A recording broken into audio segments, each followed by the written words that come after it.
Assalamu alaikum wa rahmatullahi wa barakatuhu. Welcome to Sarosh Digital Learning.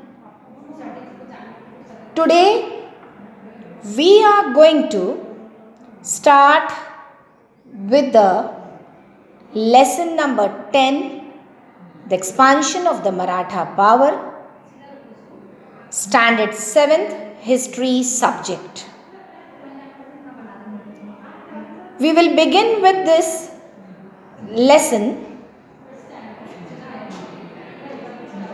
For that, you have to open your textbook, page number 44.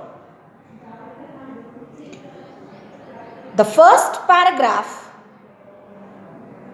you are going to refer. Students, are you listening to me? Standard 7th history subject, lesson number 10, the expansion of the Maratha power, page number 44. Come on, let's begin with the chapter. At the beginning of the Maratha War of Independence, the Mughals were on the offensive, whereas the Marathas were on the defensive. Now, at the beginning, the Maratha War of Independence, the Mughals were on offensive. Offensive means campaign to attack or achieve something. And whereas the Marathas were on the defensive. Now, defensive means anxious to challenge criticism. So, this situation, however, was reversed at the end of the War of Independence. The Mughals were thrown on the defensive against the Marathas.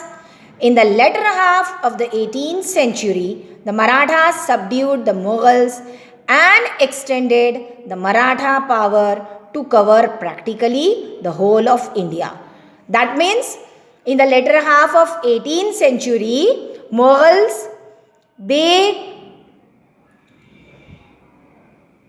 were thrown on the defensive against the Marathas, and Marathas subdued the Mughals, extended the Maratha power to cover the whole of India. So, we shall study this in the present chapter. Okay, understood? Understood, students? Have you all understood this paragraph? Let us move to the second paragraph. Release of Shahu Maharaj. After the death of Emperor Aurangzeb, there ensued a struggle among his sons for the throne of Delhi. That means the struggle for throne of Delhi started among the sons of Aurangzeb after his death. Okay, students? Then Prince Azam Shah was in the south, and at once he marched towards Delhi to seize. Now, seize means take hold of suddenly and forcibly. That means when he marched towards Delhi, he was suddenly take hold, and it was forcibly done by him. Prince Shahu was in his captivity. Azam Shah believed that if Shahu Maharaj was released, there would arise a conflict between him and Maharani Tarabai for the gaddi of the Maratha Chhatrapati. That means conflict between him and Maharani Tarabai for the gaddi of the Maratha Chhatrapati, this would have rised. Then after that, Azam Shah felt that this would sap the Maratha strength. That means, sap means what? The liquid in plants carrying food to all parts. Understood, children? So, Azam Shah, he felt that this would sap the Maratha strength and therefore release Shahu Maharaj.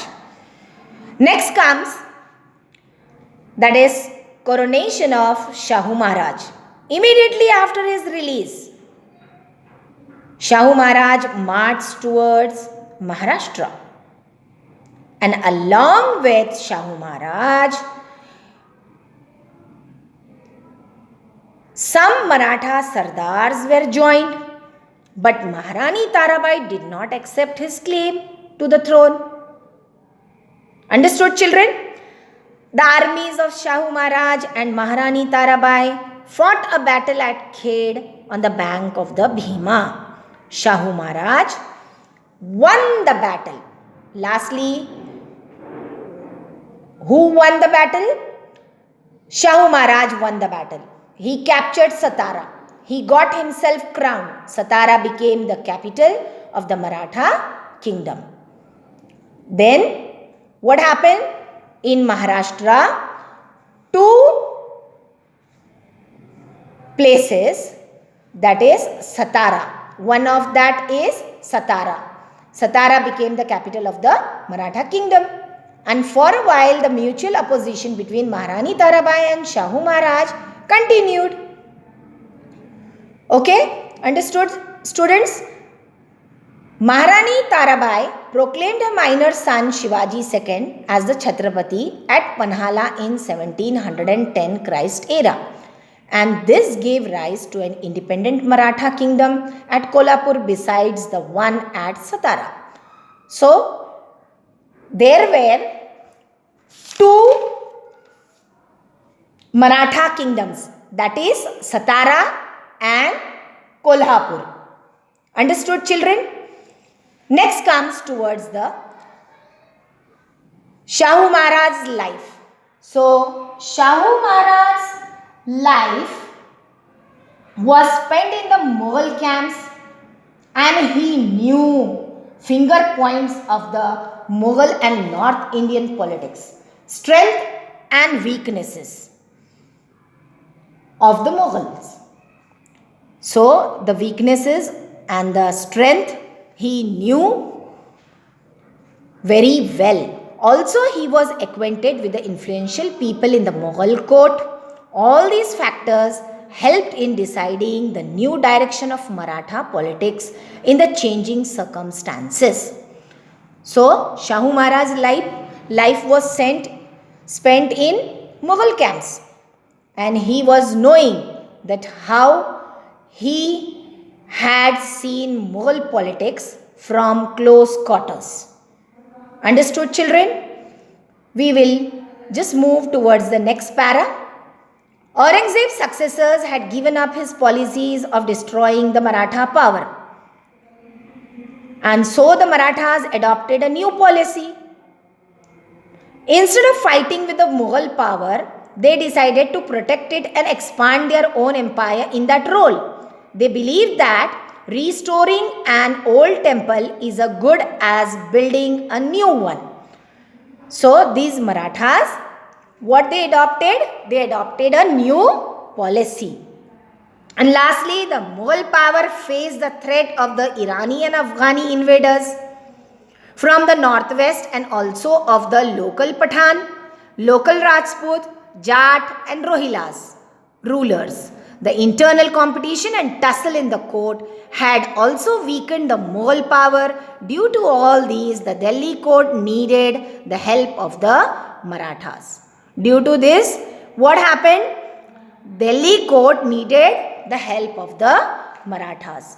So, students, we had covered 3 paragraphs of our lesson number 10, that is on page number 44. You have to refer these 3 paragraphs 1, 2 and 3.